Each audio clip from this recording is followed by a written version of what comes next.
27 जनवरी को मैंने वीडियो बना के आपको बताया था कि 21 जनवरी को गोल्ड और सिल्वर का एक सिंगल ईटीएफ गोल्ड बीज और सिल्वर बीज ने इंडिया के अंदर जो मोस्ट लिक्विड स्टॉक्स हैं like HDFC bank, ICICI bank, उनका डेली ट्रेडिंग वॉल्यूम को भी क्रॉस कर लिया।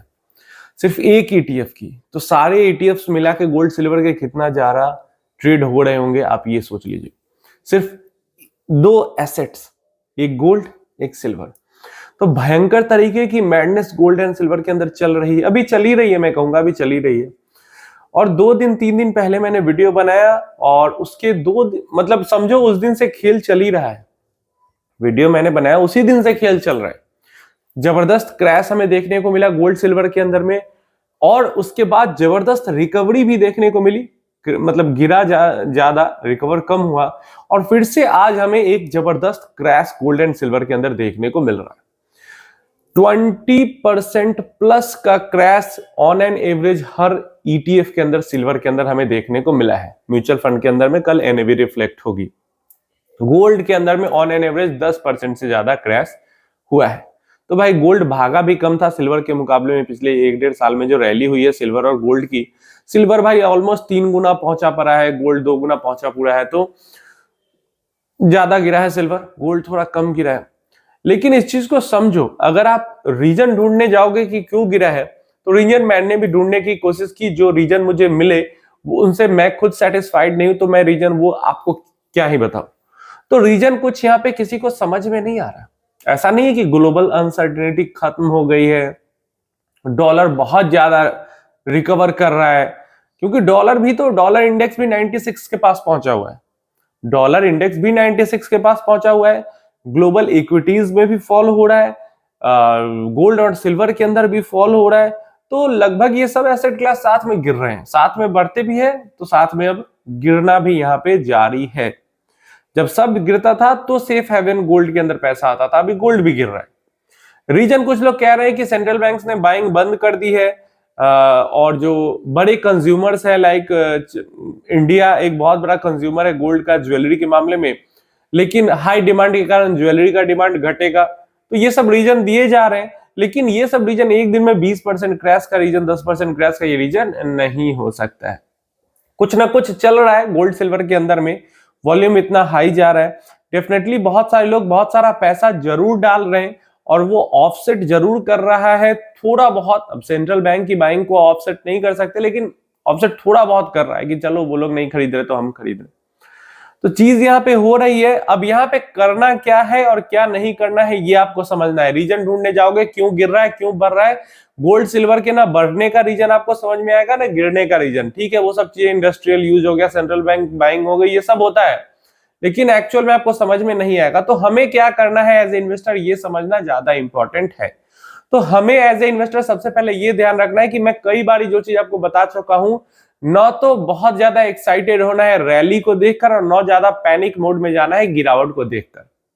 हमारा जो एसेट एलोकेशन का परसेंटेज है, अगर हमने 10% या 20% या 15%, 20 से ऊपर तो जाना ही नहीं है, 10 या 20% जो भी हमने अपना रेशियो गोल्ड सिल्वर का इक्विटी के अगेंस्ट में रखा है, उसी रेशियो को हम मेंटेन करेंगे, उसी रेशियो को मेंटेन करेंगे।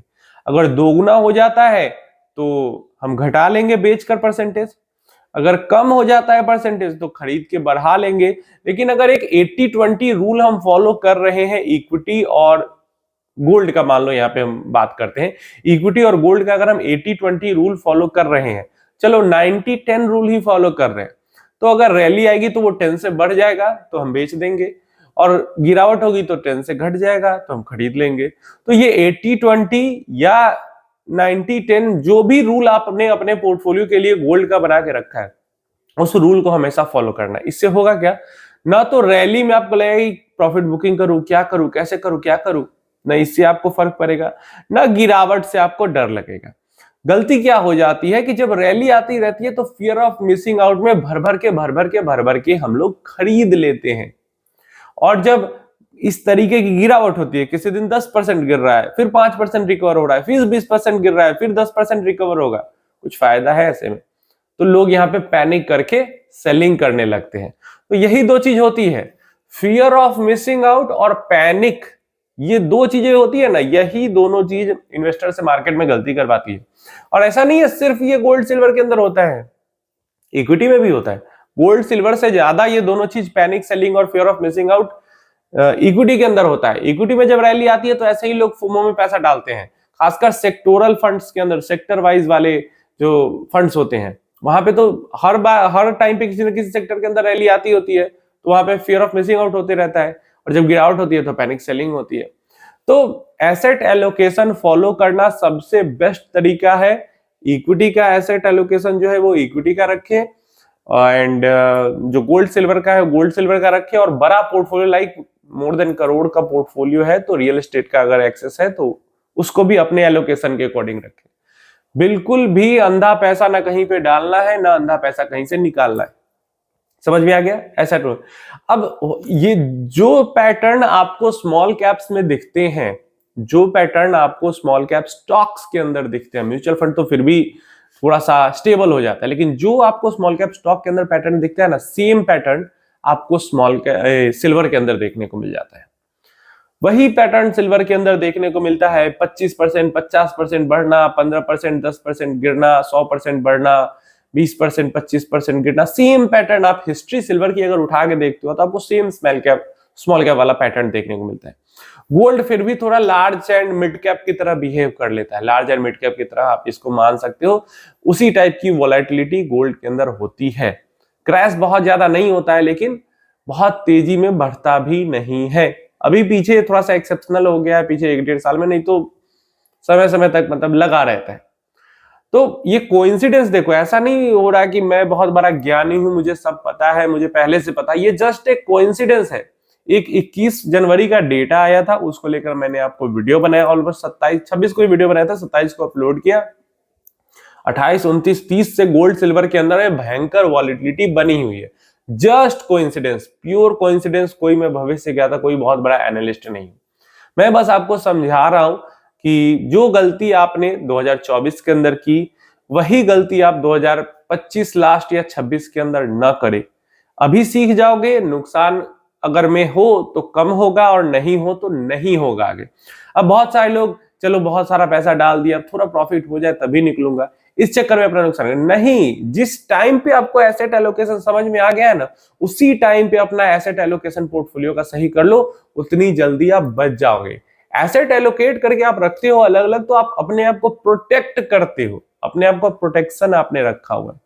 नहीं तो फिर अब 100% डालेंगे तो सिल्वर में ही डाल देंगे, 100% डालेंगे तो गोल्ड में ही डालेंगे, 100% डालेंगे तो मेटल इक्विटी में ही डालेंगे, स्मॉल कैप में ही डालेंगे, और हिम्मत नहीं है रोकने की, तब तो गए। और स्मॉल कैप में डाले पे तो ये भी रहता है ना कि ग्रोथ के चांसेस भी रहते हैं लॉन्ग टर्म में। सिल्वर गोल्ड का तो ये भी नहीं पता कि लॉन्ग टर्म में कितना गुना होगा, अगर बढ़ गया तो बढ़ गया, नहीं बढ़ा तो नहीं बढ़ा। तो इसलिए 10%, 15%, 20% जो एलोकेशन है बस उसको फॉलो करो, और शांति से आराम से बैठो उस पर।